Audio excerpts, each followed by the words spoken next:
Bonjour et bienvenue sur le premier épisode consacré aux coupes moto légendes.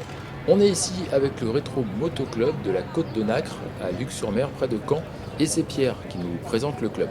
Je m'appelle Pierre, Ouais. je fais partie du club Rétromoto Côte de Nacre de Luc-sur-Mer. C'est un club qui a été créé il y a 31 ans maintenant par un petit groupe de passionnés.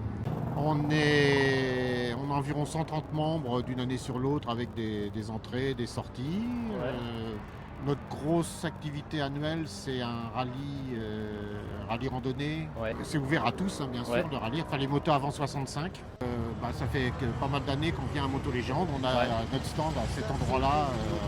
Et c'est François, le président du club, qui nous présente les principales motos qu'ils ont apportées ici à Dijon.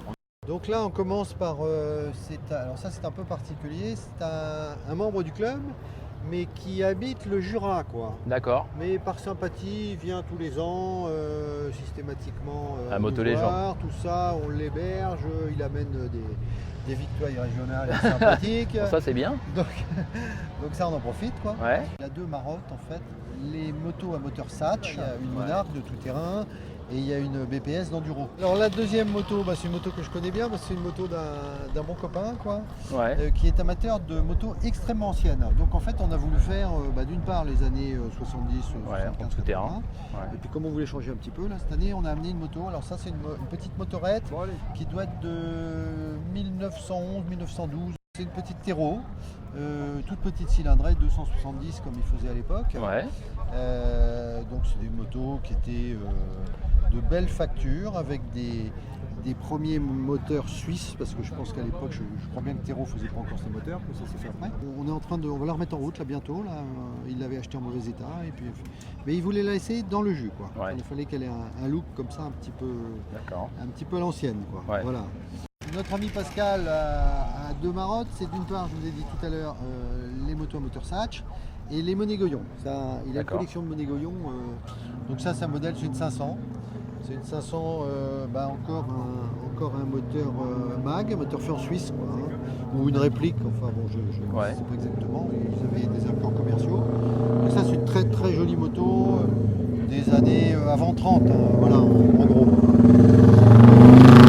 Alors elle a une petite caractéristique, cette moto, il y a une soupape qui est culbutée et une soupape qui est latérale. D'accord. Je pense que quand ils mettaient les choses au point à l'époque, comme ils étaient souvent embêtés avec les soupapes d'échappement qui chauffaient davantage, ils laissaient l'échappement latéral et l'admission culbutée. Ça c'est une moto des années 50, c'est un petit peu particulier parce qu'après-guerre en fait, Monégoyon n'avait plus... Il fallait se remettre, je pense. Donc ils faisaient des modèles assez économiques, un peu avec... En fait ça a l'apparence d'une machine d'avant-guerre, mais en fait c'est une machine d'après-guerre. Parce que je pense que les constructeurs, ils n'avaient pas beaucoup d'argent, ils commençaient à se remettre petitement, quoi. Et donc ils ont fait une machine après-guerre avec les morceaux d'avant-guerre. Ce qui restait. Ce qui restait, voilà, ce qu'ils pouvaient. Ouais. Voilà. Donc effectivement, c'est plus malgré le fait qu'elle soit de 1950, c'est plutôt une moto qui a un look de moto des années 35, quoi. Ouais. Elle a dû faire un Tour de France. Un Tour de France donc, avec le Gavap, les gens qui sont en face, que tu peux aller voir parce que c'est vraiment des gens sympas, quoi. Ça c'est une Matchels de 41, ou 40, pardon, 40. Parce que moi j'ai une 41 et la fourchette, le modèle 350 Matchels, si tu veux, avait en 40 il y avait la fourche parallélogramme, et en 41 il y avait la fourche télescopique, quoi. Il y avait l'évolution toujours un petit peu par avant. Alors c'était des motos militaires. Alors, je pense que celle-là elle a dû être refaite, alors ça change un peu du verre habituel. Je pense que c'est une moto qui était dédiée à la marine ou à l'armée de l'air, quoi. Alors ça c'est une BSM 20. C'est une BSM 20, c'est une 500 latérale, donc une technologie peut-être un petit peu moins moderne. Par contre un très bon cheval, un increvable cheval de trait, quoi, si l'on peut dire. C'est un vrai percheron, quoi, hein. Ça, moto qui a été fabriquant énormément. C'est une moto qu'ils ont dû commencer en 30, je ne sais pas, je ne suis pas fort spécialiste de ça, peut-être 35, et qu'ils ont fait pratiquement jusqu'aux années, à l'aube des années 60. Donc il y a eu des 500, et là c'est la M20, il y a eu la M21, qui est une 600. Et ces motos-là, elles servaient de dépanneuse sur les autoroutes anglaises ou sur les routes anglaises. elles étaient souvent avec un carte jaune et c'était Automobile Association. Tu sais, D'accord. On les voit souvent sur les publicités de l'époque. Ça, c'est une Indian de 1941, donc une moto américaine, que Rémi a depuis une bonne dizaine d'années. Il a roulé beaucoup avec. C'est une 600 cm3, donc c'est pas une très très grosse moto. L'accélérateur est à gauche. Alors, il y a une petite méthode pour la mettre en route, mais Là, c'est l'avance. quand on connaît la procédure, ça va pas mal. C'est les vitesses et là c'est l'embrayage. Voilà.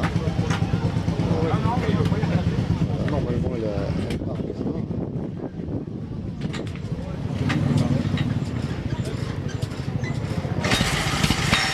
Et voilà.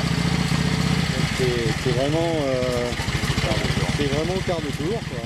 Alors là, on est complètement dans un autre registre. Ça, c'est une moto de circuit, une vraie moto de circuit. Ouais. C'est une Silé avec un moteur 500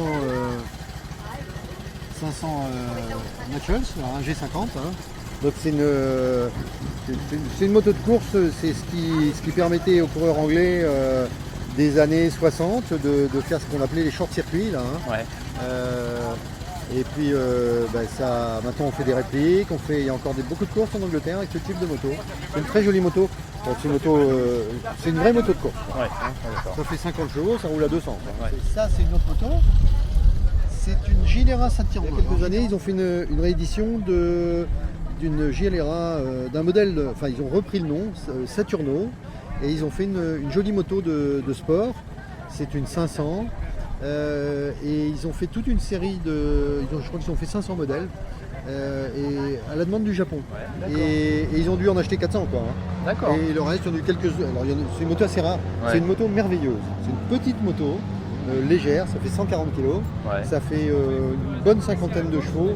C'est un vrai vélo. C'est une moto fabuleuse. Nous voilà de retour avec Pierre qui nous explique un petit peu comment ça se passe au Rétro Moto Club de la Côte de Nacre. Alors pour être membre du club, on vient d'élargir à notre dernière assemblée générale, élargir l'âge des motos. Maintenant, c'est les motos de plus de 40 ans.